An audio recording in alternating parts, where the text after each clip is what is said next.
Ladies and gentlemen, my name is Ingrid Carlqvist and I was born 1960 in Sweden, when the Social Democrats were going to rule forever and ever, and our country was the nicest and safest and most progressed in the world.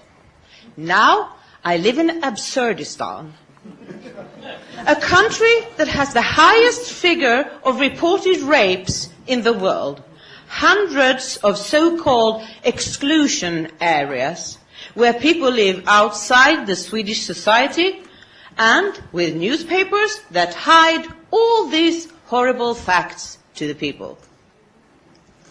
I feel just like Dorothy Gale in The Wizard of Oz.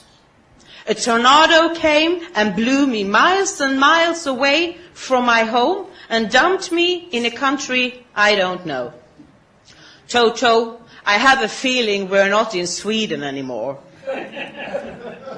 Like Dorothy, I'm searching for a way to find my home, but on my path I only meet lions without courage, scarecrows without brains, and tin men without hearts.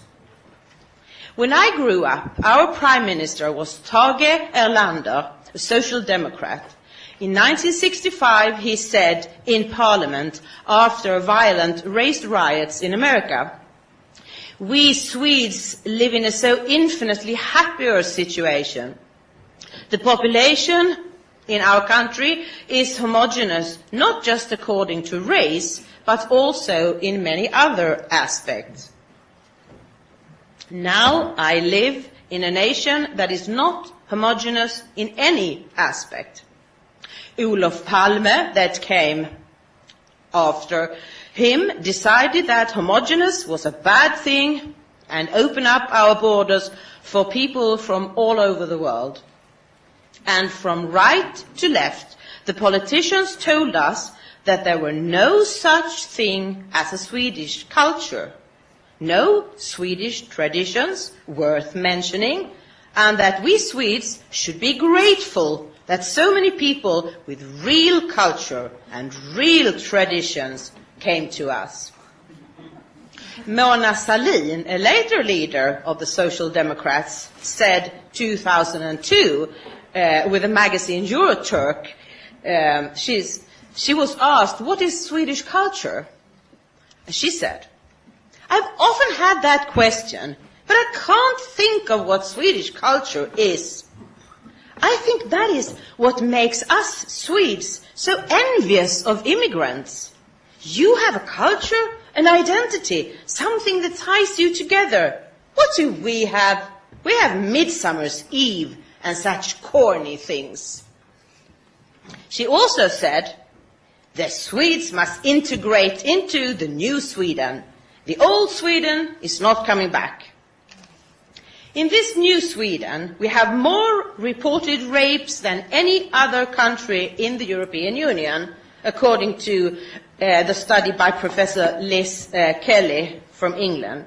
More than 5,000 rapes were reported that year, 2008. Last year, it was more than 6,000. In 2010, another study reported that just one country in the world has more rapes than Sweden, and that is Lesotho in South Africa. For every 100,000 people, Lesotho has 92 reported rapes, Sweden has 53, the United States 29, Norway 20, and Denmark 7. In 1990, we counted to 3 exclusion areas in Sweden. Suburbs where mostly immigrants live, where very few work, and they all live by welfare, and the children don't pass their exams. In 2002, they counted to 128 exclusion areas. In 2006, we had 156, and then they stopped counting. In some cities like Malmö, where I live, a third of all inhabitants live in an exclusion area. What did the Social Democrat mean, Mr. Erlander, when he said that we Swedes were homogeneous.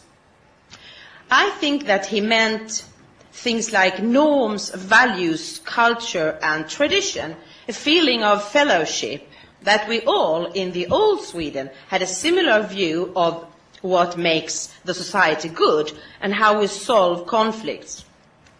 He knew what the Swedish culture was about, in contrast to Mona Sahlin. In the new Sweden, we need armed police officers at our hospitals because rivaling families fight each other in the hospital rooms. They gun each other down in the streets, and they rob and they beat old people. The crime rate grows by the minute, but the Swedish politicians and journalists tell us that it has absolutely nothing to do with immigration. The fact that our prisons are full of foreign people is just a coincidence or is explained by socio-economic factors. For many years, I was a mainstream media journalist, but I was always a bit of a troublemaker, always suspicious of what people said was the truth. When everybody ran that way, I always turned around to see what was in the other way. And in January last year, something happened to make me lose my last hope about Swedish journalists. I was the vice chairman of the Society of Publicists in Malmö, and we had invited the Danish journalist Mikael Jalving to speak about his book, Absolute Sweden, Absolute Sweden, The Journey in the Country of Silence. And one day the chairman phoned me and said, "We must cancel Mikael Jalving." Why? Because he's going to talk at a meeting arranged by a newspaper called National Today. It didn't matter to him, the chairman, or anyone else on the board of this Society for Journalists, that Jalving was going to speak about his book. If he went to that meeting, he would be infected by nationalist ideas, and probably he would become a Nazi. You see, everyone with a different opinion in Sweden really is a Nazi. That's the way it works in the new Sweden, the country I call Absurdistan, the country of silence. I was furious and I left the board of that society. I left the society. And that led to my being invited to the Danish Free Press Society to talk about this strange country of Sweden, and that led to my founding the Swedish Free Press Society. And that is how I met Lars Hedegaard, but we didn't settle for running one free press society each. We have a solid background as journalists, both of us, so we decided to start a newspaper, a good old-fashioned printed newspaper.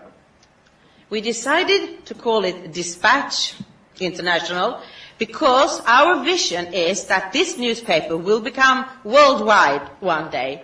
But first we take Manhattan, then we take Berlin, or rather, first we take Scandinavia, and then we take the world.